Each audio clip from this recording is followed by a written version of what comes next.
Bonjour tout le monde. Dans la série des cours du module physique des composants semi-conducteurs 1, destiné principalement aux étudiants de Master 1 microélectronique, nous allons aujourd'hui aborder un nouveau cours intitulé Transistor GFET, c'est-à-dire le transistor à effet à jonction, Junction Field Effect Transistor. Ici, quelques références et quelques sites à consulter en cas de besoin en langue française et en langue anglaise. Pour commencer, je vous donne le plan de l'exposé. Donc, nous allons commencer par définir quelques paramètres de base et donner la structure d'un GFET. On passe par la suite à décrire le fonctionnement d'un GFET sans polarisation de la grille. Et on revient sur le même point dans le cas où on a une polarisation de la grille. On passe par la suite à la modélisation en régime statique. On va donner les hypothèses simplificatrices sur lesquelles on s'appuie pour donner la largeur de la zone de l'expression de la largeur de la zone de charge d'espace, la caractéristique idée en fonction de VGS et la caractéristique de transfert. Et on finira cet exposé par donner le schéma équivalent d'un GFET et comment calculer les différents paramètres de base. Bon, donc, concernant les paramètres de base et la structure du GFET, nous allons commencer par donner la définition d'un transistor à effet de champ. Donc, c'est un dispositif unipolaire. Cela veut dire que la conduction est assurée par les électrons, dans le cas où on a un FET à canal N, et par les trous, donc un FET à canal Pi. Ce dispositif est constitué de trois pôles, la source S, le drain D et la grille J. Le rôle des trois électrodes, donc la source, l'électrode source a pour rôle pour injecter les porteurs dans la structure. Le drain, c'est l'électrode qui recueille les porteurs. La grille et l'électrode gris où on applique une tension pour commander le courant qui circule entre la source et le drain. Et cette partie sous la grille qui joint la source au drain s'appelle le canal. Concernant la structure d'un GFET à canal N, donc, comme vous le constatez ici, il est constitué de trois couches. Le substrat de type P, puis une couche qui constitue de type N qui constitue le canal, et cette couche qui est celle de grille, avec un fort dopage ici sur la grille pour avoir un bon contact ohmique sur la partie gris. Donc ici, le canal est de type N. Les porteurs sont les électrons majoritaires qui circulent de la source vers le drain. Donc, le sens du courant va du drain vers la source, le sens conventionnel, bien sûr, qui est contraire au déplacement, au mouvement des électrons. Donc, le drain doit être un potentiel positif par rapport à la source. Et la jonction grille-canal, la polarisation inverse, donc la grille doit être un potentiel négatif par rapport à la source. Pour un canal, pour un GFET à canal P, donc vous avez l'inverse, donc le substrat est de type N, le canal est de type P et la grille de type N. Toujours, bien sûr, un fort dopage ici sur la grille pour avoir un bon contact ohmique. Dans ce cas, les porteurs qui circulent entre la source et le drain sont les trous. Donc, le sens du courant, c'est de la source vers le drain, c'est le sens des charges positives. Cela veut dire que le drain doit être porté à un potentiel négatif par rapport à la source. Et la jonction grille-canal doit être polarisée en inverse, donc la grille doit être un potentiel positif par rapport à la source. Ici, on reproduit bien sûr les différentes polarisations. Donc, pour le canal N, le drain doit être porté à un potentiel positif par rapport à la source et la grille doit être portée à un potentiel négatif par rapport à la source. Ça, pour le canal N. Pour le canal B, c'est l'inverse. Donc, le drain est porté à un potentiel négatif par rapport à la source et la grille est portée portée à un potentiel positif par rapport à la source pour pouvoir faire circuler les porteurs de charge entre la source et le drain. Nous passons maintenant pour décrire le fonctionnement sans polarisation de la grille. Donc, comme vous le voyez ici, la source, la grille est reliée à la masse, au bulk. Et on applique une petite, on commence par appliquer une petite, une faible tension sur la positive sur le drain par rapport à la source. Dans ce cas, vous voyez donc, puisque la grille n'est pas polarisée, donc la zone de charge d'espace ici est homogène. De même ici, entre le canal et le substrat et entre la grille et le canal. Donc ici, la résistance est constante et ce qui donne une variation linéaire du courant D en fonction de VD.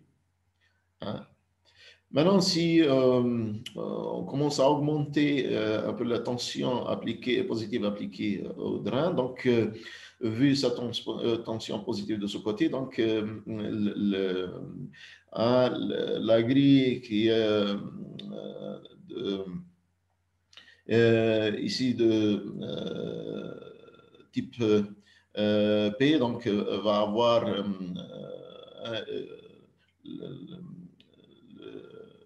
la zone de charge de l'espace va augmenter parce que la zone N est reliée à un potentiel positif, ce qui fait augmenter la zone de charge de ce côté plus que de ce côté parce que ce coin-là est proche du drain polarisé positivement. Et donc, c'est ce qui va réduire un peu, commence à réduire le courant qui circule entre la source et le drain. Et vous remarquez ici que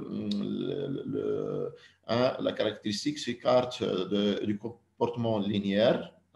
Donc le courant bien, il augmente, mais il n'augmente pas linéairement. Lorsque la tension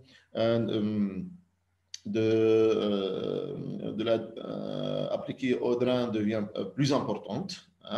Donc, lorsqu'on atteint une certaine tension, appelée tension de pincement, donc les deux zones de charge d'espace vont se rencontrer ici, donc ils vont pincer le canal. Donc,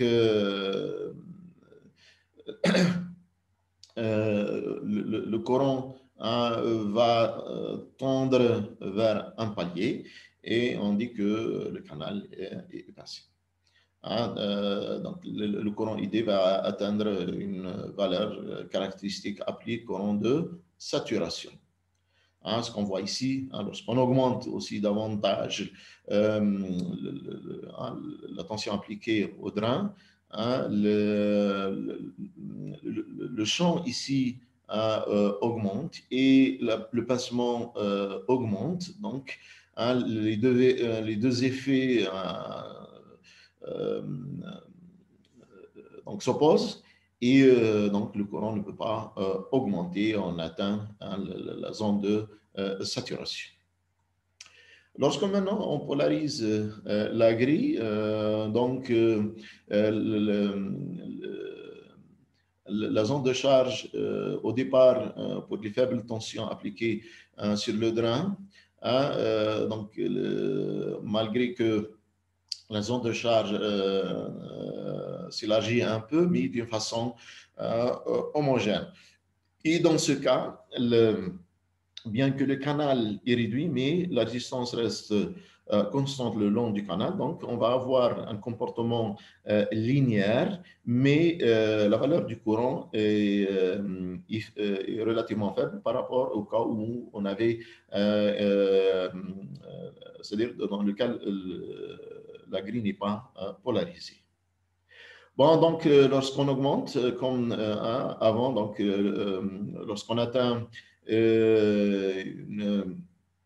une tension, la tension de pincement, donc, hein, le canal se pince ici du côté drain, et donc le courant s'écarte de la loi du comportement linéaire et tend vers un courant maximum qui est le courant de saturation. Et lorsque la tension appliquée sur le drain est tellement importante, donc il y a pratiquement un pincement de tout le canal et donc le courant ne peut pas augmenter et on se trouve dans la zone de saturation. Par contre, si si on applique ça pour une tension VG appliquée à la grille négative, mais n'est pas importante. Mais lorsqu'elle atteint la tension de pincement hein, avec un signe négatif, donc tout le canal est pincé, et donc, la résistance de cette région est infinie. Donc, le composant est considéré comme un circuit ouvert. Donc, le courant tombe à zéro. Donc, ici, on va voir, ici, on utilise le composant comme une source de courant commandée par une tension. Ici, on l'utilise comme un composant bloqué.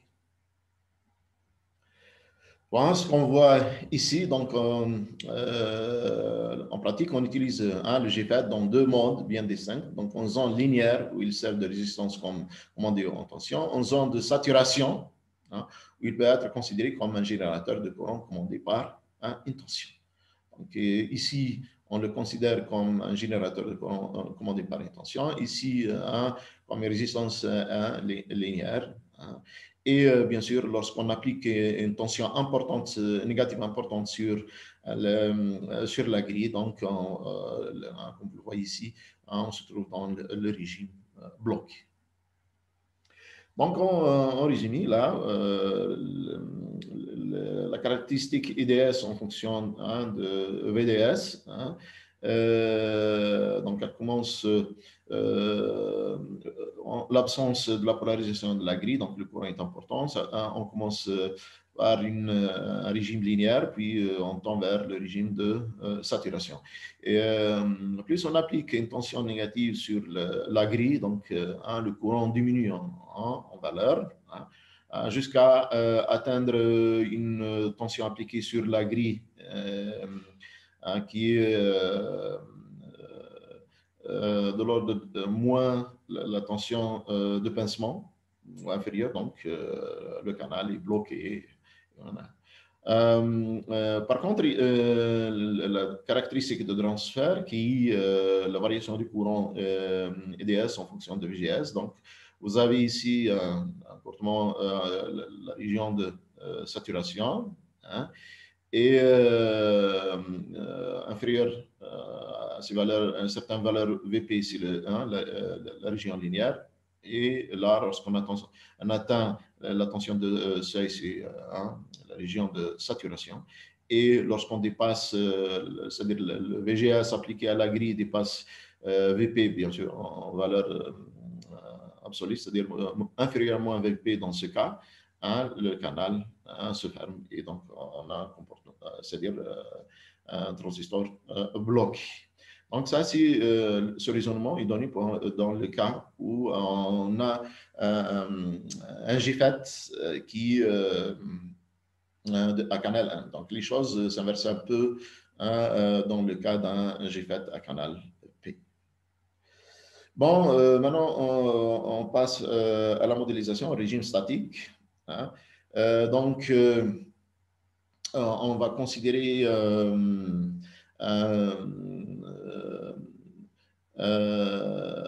comme ici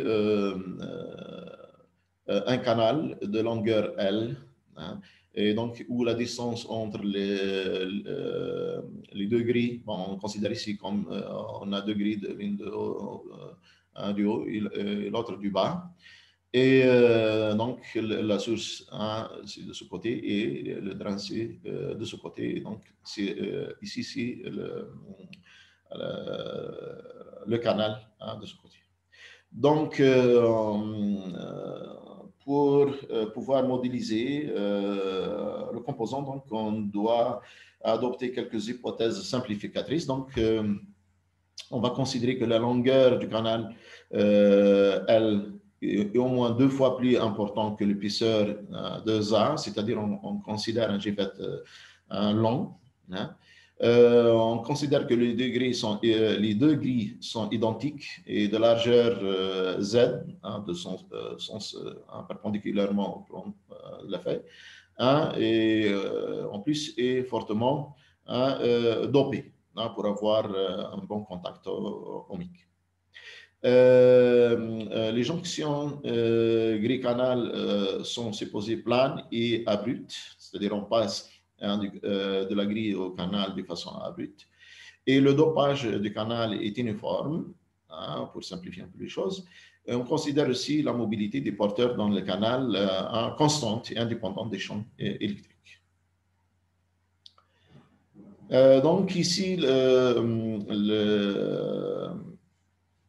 la largeur, lorsqu'on applique une certaine tension sur la grille et une certaine tension sur le drain, donc le canal n'a plus une largeur uniforme, mais bon, la zone de charge est plus importante du côté drain que du côté source.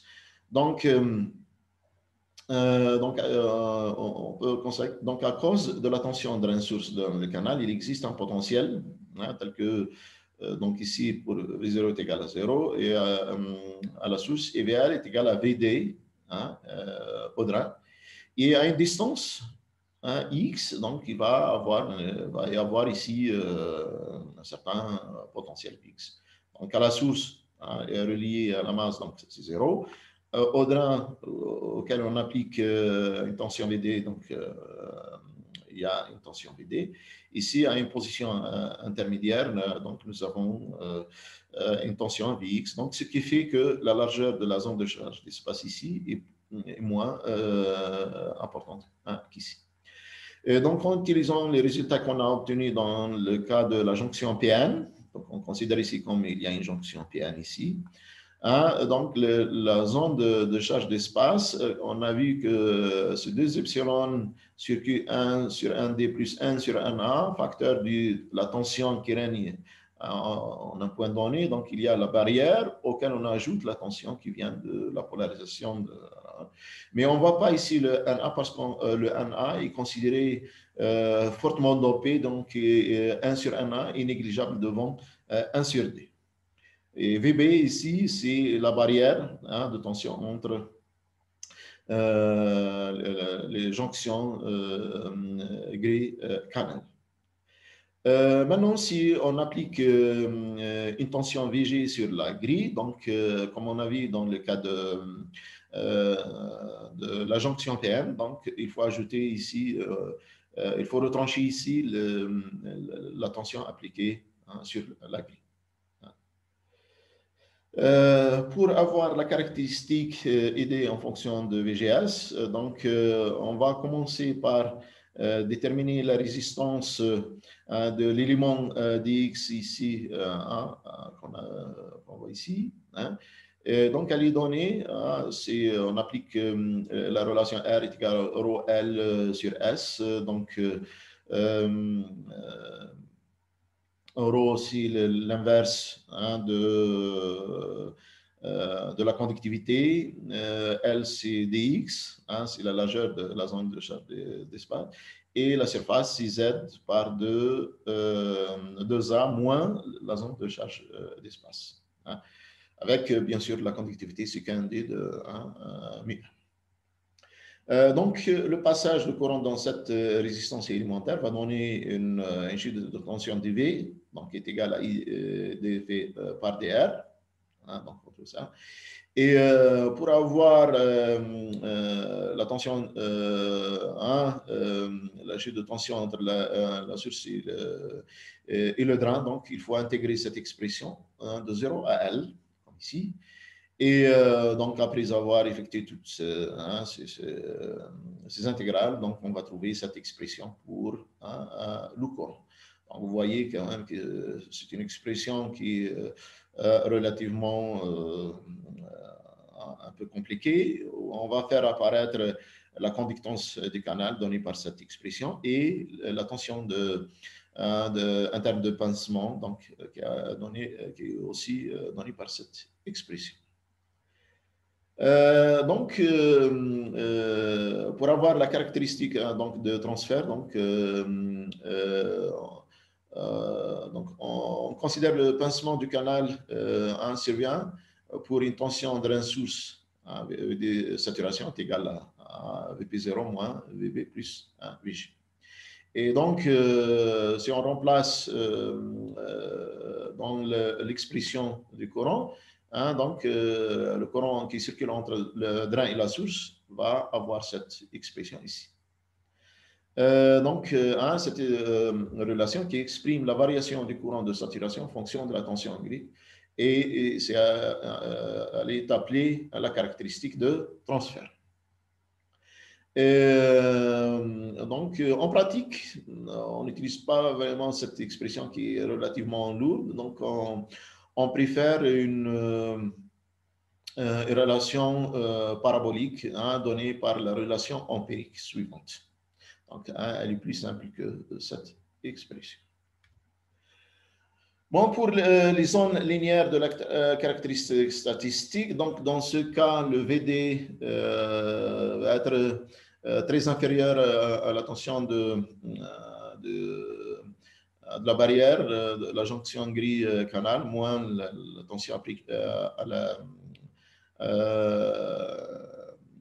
la grille. Et donc, dans ce cas, on va effectuer un développement limité de cette expression. Et en revenant à cette équation du courant de drain, donc on va aboutir finalement à cette expression qui donne l'expression de VD en fonction de VD. Vous voyez, ici c'est un constant et elle est proportionnelle directement à VD, donc ce qui fait que c'est un comportement linéaire. Donc, on peut conclure que ED varie linéairement en fonction de VD, régime linéaire. ED, c'est de la forme, c'est une fonction qui dépend de VG par VD. Donc, on voit que plus la tension gris devient négative, plus la conductance diminue et le composant se comporte comme une résistance commandée en tension. Et quand le VB moins VG est égal à VP0, donc là c'est 1, donc le courant est nul, donc la résistance de la source est devenue infinie, donc le canal est fermé. On va aborder ici ce qu'on appelle les résistances d'accès. Donc, le courant, quand les porteurs de charge injectés de la source pour aller vers le drain, donc ils vont rencontrer une résistance ici à un côté source et une résistance du côté drain. Donc, et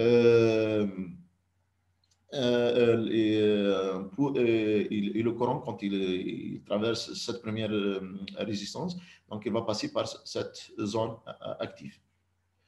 Donc, l'épaisseur du semi-conducteur entre les contacts de drain et de source est la zone active. Donc,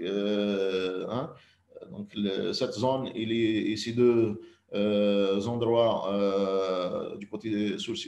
Donc, introduisent deux résistances, RS, ici, s'appelle la résistance d'accès de la source, et la résistance RD appelée résistance d'accès de drain. Donc, dans le régime linéaire, ces deux résistances, RS et RD, augmente la valeur de la résistance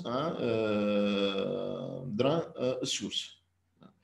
Dans les régions de saturation, la contribution de RD est faible parce que bon, de ce côté, il est, ça devient un peu, c'est pincé, mais le comportement, la contribution de RS est importante à cause de la réduction du courant de drain et donc on cherche à la minimiser au maximum.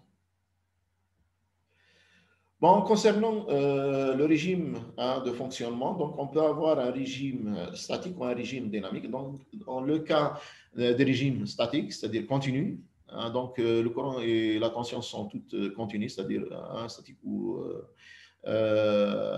constantes. Donc, elles sont repérées généralement par des lettres majuscules, ID, I majuscule, ID. Par contre, dans le régime dynamique, les grandeurs électriques envisagées dépendent du temps. Et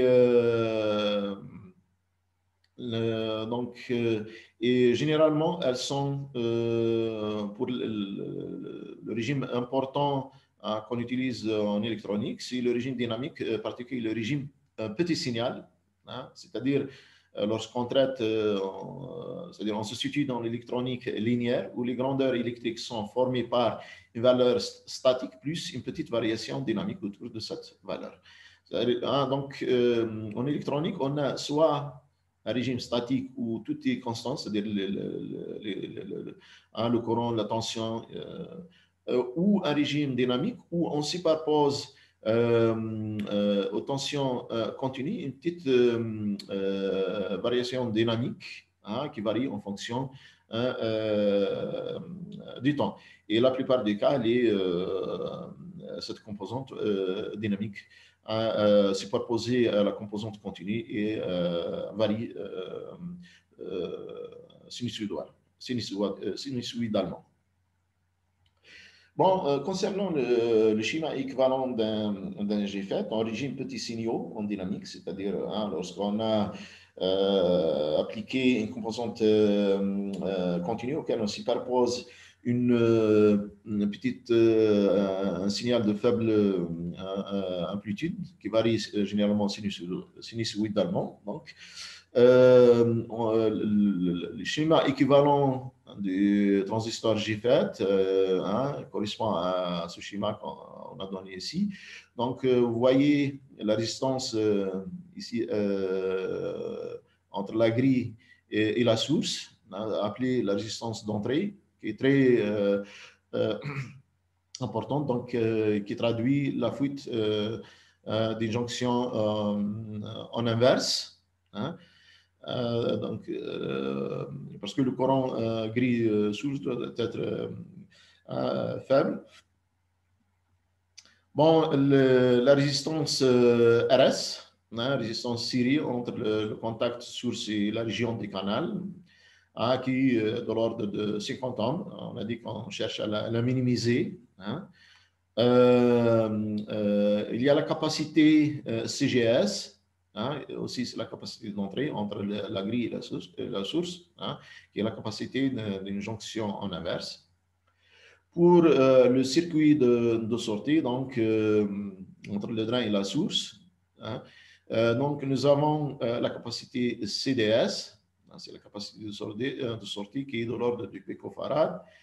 Et on a ici, donc on a dit tout à l'heure que le composant se comporte comme un générateur de courant avec une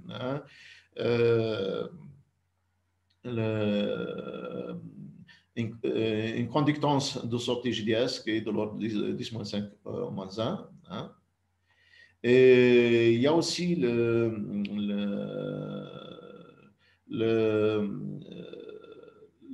les éléments de réaction entre la grille et le drain, qui sont le RGD,